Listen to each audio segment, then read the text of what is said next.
Tapi intinya memang ada dua hal ya. Yang pertama mengenai masalah lagi pada survei ya, SDKI tadi ya. Dan yang kedua mengenai programnya.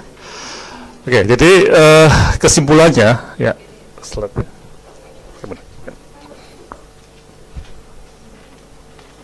Ya, jadi tadi yang bisa saya simpulkan ya dari Pak Bismo, Pak Cip, itu hasil survei itu sebenarnya tidak point estimated ya, jadi tidak hanya satu, tapi entah kenapa ya sejak dulu kok kita terbiasa 228, 359 ya, tidak tadi yang bucin sudah ada semacam intervalnya ya. Nah ini yang menarik ya, jadi kita sebagai bangsa itu juga salah juga ya. Kemudian SDK itu perlu diperhatikan, tapi tidak bisa menjadi sumber informasi yang baik untuk evaluasi kebijakan dan perencanaan.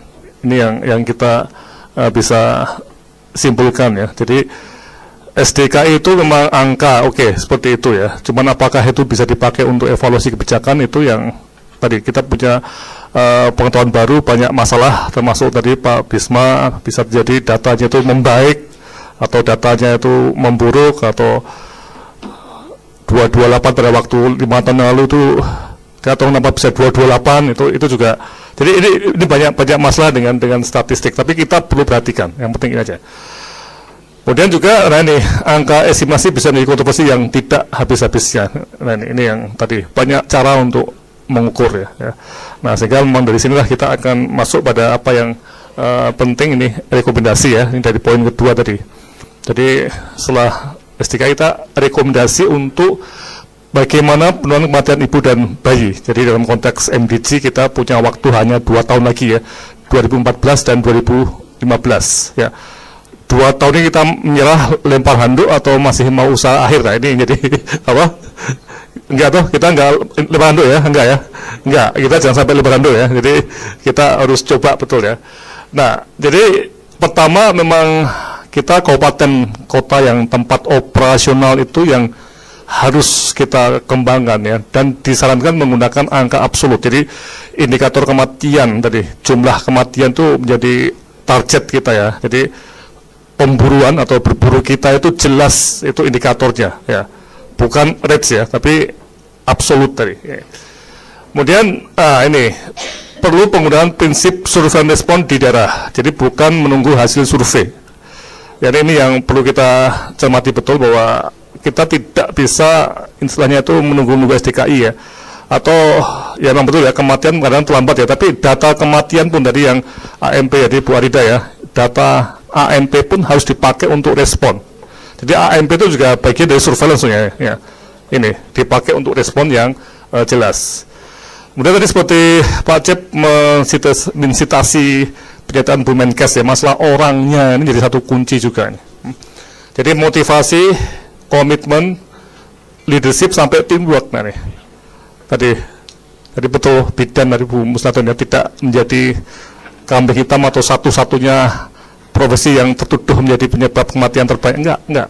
Jadi memang selama ini kebijakannya hanya bidan terus ya, betul nggak? Jarang ada kebijakan MDG untuk para spesialis, itu nggak ada. Boleh dilihat, belum ada. Jadi padahal dalam tadi di Yogyakarta itu 95% kematian ada di rumah sakit. Jadi sebagian dari kematian itu tanggung jawabnya spesialis, termasuk spesialis jantung ya. Nah ini kita akan ada satu teamwork ya. Jadi bukan masalah KESGA. Tadi betul Bu Arida ya, bahwa ini bukan masalah unit KESGA, tapi juga Yankes pun juga ada, semuanya ada, surveillance pun juga ada ya. Jadi masalah MD itu bukan masalahnya KESGA ya, tapi masalah seluruhnya ini, teamwork ini. Jadi orang ini jadi satu isu yang sangat perlu kita rekomendasikan untuk ditangani dengan serius ini. Nah dalam waktu 2 tahun mendatang ini, untuk mengejar pencapaian tadi itu kita perlu berada di level kabupaten, itu sebagai tempat operasional dari Ibu dari Jawa Tengah dia, Bu Wahyu ya, Bu Wahyu itu mungkin betul ya, 35 kabupaten ya di Jawa Tengah ya. Itu memang di situ saya setuju betul bahwa level kabupaten harus bergerak betul ya. Nah, cuman bagaimana caranya nanti kita akan coba lihat ya.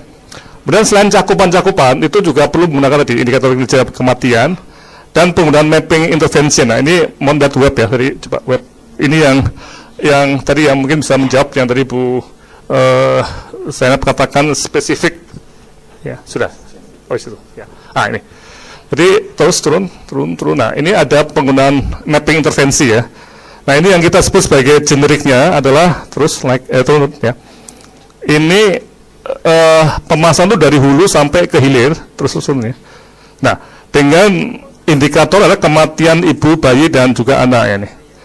Nah, ini pusat itu menjalankan atau memberikan semacam pedoman general untuk seluruhnya ya. Mulai dari hulu ya, dari KB masyarakat dan intervensi KB, gizi dan sebagainya sampai ke hilir dengan intervensi di misalnya Polnek ya. Nah, tapi ini yang menarik ya, ketika kita bicara mengenai Indonesia itu ada daerah seperti Papua, yang Papua itu kematian tuh banyak di sini di masyarakat. Problemnya masih di hulu ya. NTT itu sudah mulai berkembang mengarah ke kematian di rumah sakit. Tapi seperti Yogyakarta dan Semarang saya yakin ya Bu Wahyu ya, di Semarang itu kematian di rumah sakit semua ya. Iya. Semarang itu, Surabaya juga itu di rumah sakit semua ya. Hampir seluruhnya nih. Jadi ini yang kita lihat adalah lokal spesifik. Jadi paketnya adalah paket dari hulu ke hilir, semuanya harus ada, tapi mungkin untuk seperti Semarang itu logika ya di tepaan saya itu kelihatannya harus paket-paket yang klinisnya harus kuat ya nih ya. Rujukan-rujukan di terakhir tadi ya, ketika sampai ada ibu-ibu yang S2 ataupun yang sudah S3 itu meninggal, itu ada something wrong dalam mutu klinisnya barangkali atau mutu rujukan. Dan jangan-jangan tadi sudah ada gejala seperti ini ya, ini nggak tahu, tapi di Jogja sudah disinyalir dan ada sudah minta gubernur, dan gubernur sudah bikin semacam SK gubernur ya, tidak boleh ada semacam komisi dari rujukan, paham ya, misalnya bidan atau dokter umum itu sudah mempunyai praktek-praktek koalisi atau kolusi ya, kolusi ya, kolusi dengan SPOG ya, ya jadi dia kirim pasien itu mendapat komisi ya, seperti tahu ya, tukang becak mendapat komisi dari jualan pia patuk ya itulah model seperti itu. Saya nggak tahu di Semarang ada nggak? Ada. Di Jogja dilarang ya Bu ya, sudah Bu Gubernur sudah melarang. Ada di perdanya, bukan perda, pedoman rujukan Gubernur ya. Nanti kalau perlu kita tangani betul ya, jadi jangan sampai mungkin Bu Musyaton ya, bidan-bidan itu kolusi dengan SPOG dengan cara yang tidak sehat tadi ya, itu perlu kita larang betul ya. Nah ini jadi isu yang menarik ya, jadi kolusi tidak boleh. Nah jadi ini yang kita sebut paket-paket yang mungkin untuk daerah tertentu itu berat di klinis di sini. Untuk yang di Papua mungkin masih banyak di sini. Nah itu yang sekarang kita belum menemukan formula yang tepat nih Pak Lukas ya. Kita bagaimana polanya nanti 64 kabupaten yang akan disasar oleh Kemenkes itu ada di, kalau dipetakan itu banyak intervensi di sini atau juga di sini Pak. Nah ini akan beda betul. Jadi pengalaman kami dengan Papua, kami ada di Papua, ada di NTT dan juga ada di DIY ya. Itu menunjukkan ada perbedaan pola yang cukup signifikan untuk intervensinya. Kemudian tadi penggunaan surveillance respon itu menjadi kunci ya. Memang kami melihat bahwa surveillance kematian betul Bu Jen ya, bahwa MIS juga penting, tapi juga kematian tadi datanya banyak sekali. Dan data yang banyak ternyata tidak dianalisis ya, dan tidak direspon jadi ataupun dianalisis sudah terlambat baru 3 bulan kemudian ya. Nah ini yang kita harus segera, begitu ada kematian seperti itu. Saya dengar hari ini ada kematian baru ya Bu siapa? Iya Sabtu ya, iya dari Pambroko ya, itu kenapa ya, 30 orang ya 30 nah, itu 3 seminar ya. Nah kalau 30 misalnya 30 ya, jadi kan dihitung 11 bulan ya, 11 bulan berarti kan rata-rata 3, jadi logikanya Desember itu 33, lajunya sama ya, logika akhir Desember itu 33 ya, itu dari 40 ke 33 ya oke lah turun, tapi tahun depan harusnya 20 berani misalnya seperti itu ya. Nah tapi ini menarik bahwa yang mati terakhirnya apa itu harus diaudit segera nih ini ya. Oke. Nah kami melihat ya dalam pengalaman empirik selama 5 tahun ini ya, dari kegiatan di NTT, di Papua dan di DIY, ini teman-teman yang ada di dinas kesehatan itu perlu pendamping tenaga ahli ya. Ini yang tadi Pak Lukas tanyakan ya. Jadi karena terus saja ini hal baru Pak, ketika kami bicara mengenai indikator kinerja kematian, terus terang aja, ini jujur Pak Lukas ya, teman-teman termasuk di Kemenkes saya pernah dikritik habis-habisan sama beberapa senior di sana Pak. Kok Anda nyarankan absolut? Loh saya bilang, Bapak kok nyarankan rate? Saya juga bingung tadi. Jadi ada dua pendekatan yang beda sekali Pak Lukas ya. Jadi di Kemenkes, saya ingat sekali di pertemuan besar itu saya bukan dikritik betul ya. Itu tidak bisa dipakai untuk perbandingan antar, memang saya nggak membandingkan antar kabupaten, tidak. Tapi untuk program, dan tadi persilakan Bujin tadi ya, SDK itu tidak bisa lagi dibagi provinsi. Kalau dipaksakan itu aneh, karena kalau nggak salah tuh sampelnya cuma berapa? Nggak lebih 100 ya, kecil sekali. Nah, coba deh Pak Lukas tengok pada nggak usah 3-4 tahun lalu lah, itu semua pakai rate semua Pak. Nah, kabupaten yang saya temui di mana-mana, termasuk Bu Zainab ini dulu mantan Kadinkes Bantul ya, itu jarang ya menggunakan rates ya. Ya dulu ya. Jadi tapi tidak dipakai untuk planning seperti ini ya. Ya, jadi tidak untuk apa menurunkan kematian tadi. Jadi untuk meyakinkan ini saja itu butuh bertahun-tahun terus saja saya di sini ya. Kemudian juga ini ketika membahas ini mapping intervensi tadi itu juga bagaimana supaya paketnya dari hulu ke hilir itu ada. Karena pernah dulu Kemenkes antara hulu dan hilir itu juga dipisah toh. Hulunya itu Binkesmas, hilirnya adalah Yanmed dulu ya. Jadi sekarang udah bagus sekarang.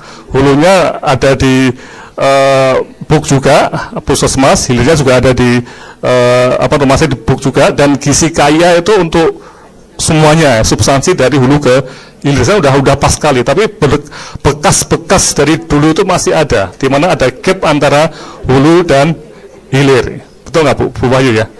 Ya, makanya rumah sakit tadi saya bilang Bu Arida, kalau mati di rumah sakit ya undang aja direktur dan spesialisnya, itu tanggung jawabnya mereka. Harus berani Bu, diundang aja. Anda jangan sembarangan bahwa ini ya bilang ya para direktur. Kematian itu di rumah sakit dan juga para spesialis. Ada tanggung jawab juga loh, jangan hanya bidan yang disalah-salahkan terus. Betul nggak Bu Muslimatun ya? Betul nggak? Ya, betul. Ya, karena kecenderungannya audit itu menyalahkan orang, dan yang disalahkan paling gampang siapa? Bidan. Paling gampang disalahkan ya. Untuk dia ada Bu Ova, ada Pak Rukmono yang SPOG ya, yang mereka mengatakan bahwa spesialis pun juga harus kita lihat tadi. Ini yang menarik ya. Oke, nah dari sinilah siapa pendamping ahlinya. Nah ini yang minimal punya ini ya, minimal ini ya, Kesmas ya, SPOG, SPA, keuangan juga. Nah, ini.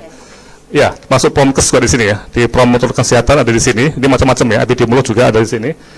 Ya, kemudian harus bersifat tim. Nah ini benar sekali. Jadi di UGM kami ada Bu Ova yang SPOG, saya Kesmas, ada Bu Meneni SPA, ada macam-macam di sini. Nah, dari mana sumber tenaga ahlinya tadi Pak Lukas ya, kami memang melihat yang paling potensial perguruan tinggi, juga ada kebidanan juga, ada akbidnya juga ya. Nah, sehingga kalau kita lihat mengapa perguruan tinggi, nah tadi lengkap tenaganya. Nah ini yang menarik tadi, saya nggak tahu Bu Wahyu ya, di Undip atau di UNS juga. Terus saja ini kita mulai seperti ini di Jogja itu, ketika itu Bu Ova menyatakan kami kan aktif di Papua sama di NTT ya. Tapi ketika tahun 2011 menyadari bahwa Jogja itu juga tinggi, Bu Ova juga bilang bahwa kami loh, kok kamu jauh-jauh ke mana NTT, kok kampung halamannya nggak diurus ya. Nah ini betul nggak? Malu nggak sebagai orang UGM kalau kita di mana-mana ceramah tentang kematian ibu dan bayi, jadi konsul di mana-mana, tapi kita tanya bagaimana DIY, wah ditinggal lah. Maka kami malu juga ya. Jadi kemudian kita menggunakan ini. Tidak ada proyek ya, betul ya Bu Arida ya. Kita nggak ada proyek dengan DIY, tapi kita punya dana dari apa yang disebut sebagai Dharma perguruan tinggi itu penelitian dan pengabdian masyarakat. Ya nih.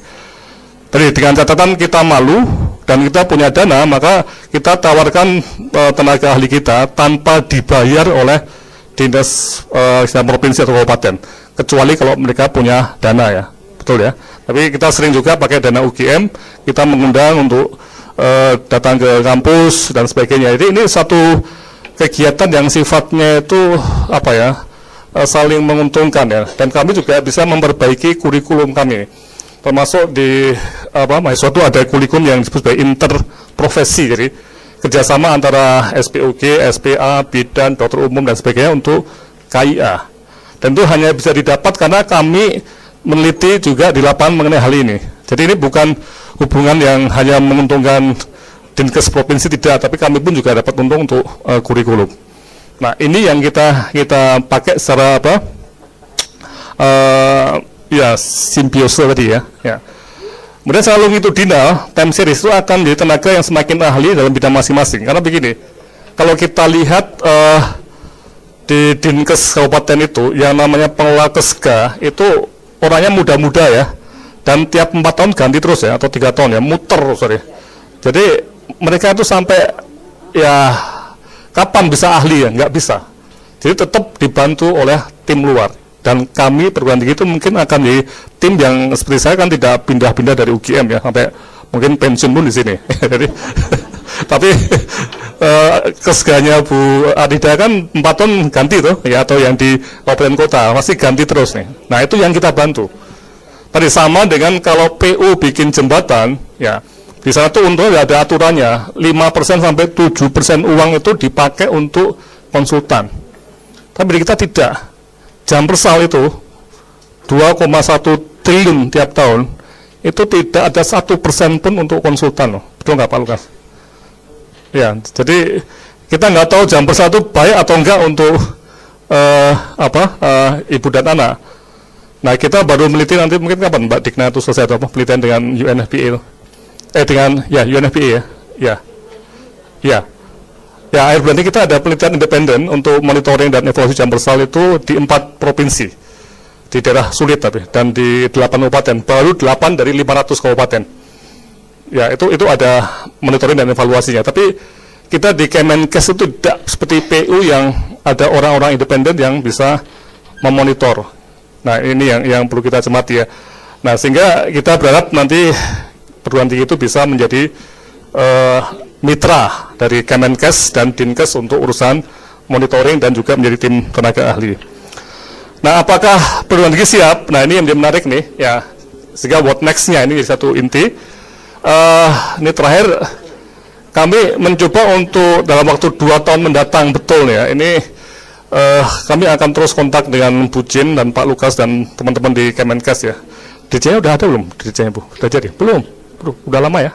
Pak Slamet itu, Pak Slamet sudah oke, tapi nggak tahu, saya juga masih nunggu DJ, tapi nggak apa lah. Bu Jin anggap aja Dirjen ya.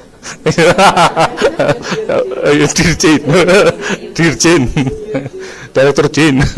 Ya, jadi bagaimana kita itu bisa membantu Kemenkes di mungkin ini program khusus di 64 kabupaten ya, termasuk Jawa Tengah ya. Ayo, ada Bu Jawa Tengah ya? Ada, Jawa Tengah ada juga nih. Di mana Pak? Jawa Tengah di mana aja? Jawa Barat 10, Jawa ya. 9, Jawa Tengah yang program khusus 64 nih. 12. Di mana aja Bu? Apa Bu? Brebes, Cilacap, Tegal, Pemalang,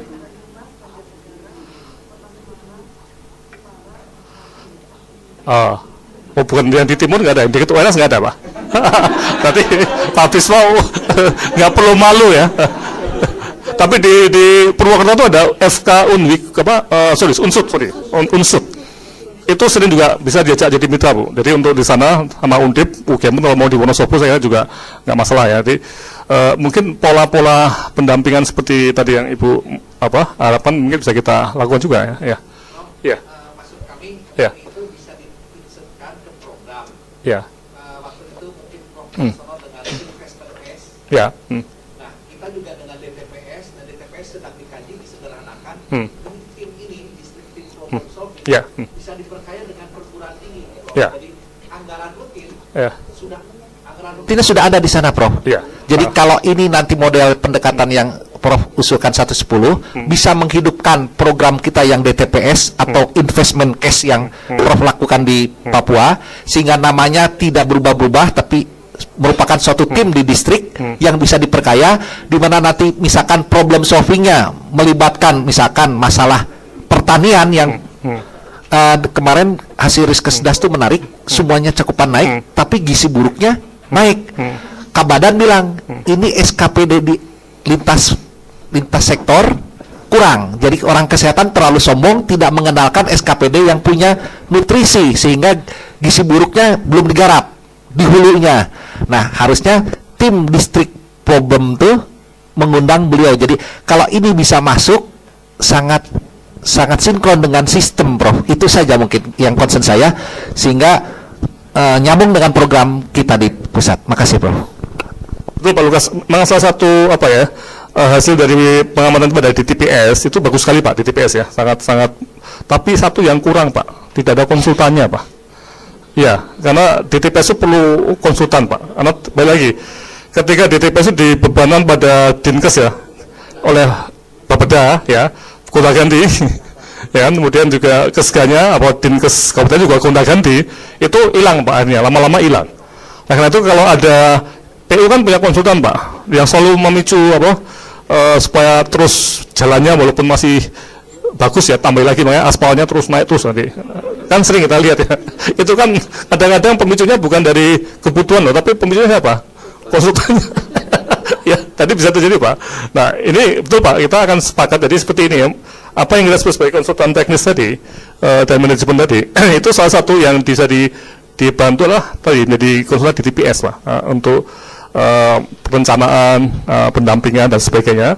Nah, termasuk juga kalau kita lihat perguruan tinggi sendiri itu juga punya dana untuk tugas-tugas tadi apa yang pengabdian masyarakat. Itu kita bisa mulai juga bikin semacam kemampuan sendiri, dan juga di beberapa tempat itu ada CSR seperti di Kaltim itu dari perusahaan-perusahaan tambang itu juga punya dana untuk kesini ya.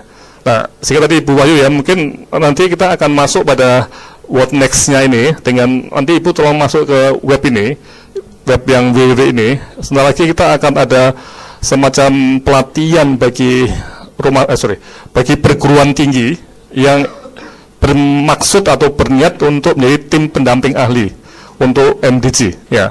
Tapi syaratnya memang tadi harus tim ya, tidak hanya orang kesmas kayak saya. Harus ada SPOG, harus ada SPA, harus ada promotor kesehatan, dan mungkin ada bidannya bagus juga kalau ada ahli kebidanan juga dari bidan ya, bukan SPOG-nya ya. Kemudian ahli pembiayaan ya. Nah, ini yang nanti kita akan selama bulan Januari Februari kita akan latihan, dan harapannya ketika nanti programnya Pak Lukas ini jalan, nanti kita akan terus kontak dengan Pak Lukas ya. Itu tim udah siap, Pak, di 64 kabupaten tadi ya, sebagai tenaga pendamping ahli ya. Nah, kalau tidak ada ini, saya melihat sebenarnya agak susah kita dalam waktu 2 tahun itu mau berbuat itu ya. Ini yang jadi satu isi kunci dari seminar hari ini ya. Jadi sekali lagi, apa yang kita rumuskan dan apa yang kita what next kan ini ya, itu menjadi satu awal untuk kita mengisi 2014 dan 2015 dengan pendekatan yang mungkin ekstrim, berbeda dengan ekstrim inovatif dari yang lama ya. Kalau yang lama tidak menggunakan angka absolut di daerah ya, di kabupaten tadi, kita harus berani tekanan bahwa angka absolut termasuk konsultan hanya dibayar kalau angka kematiannya turun.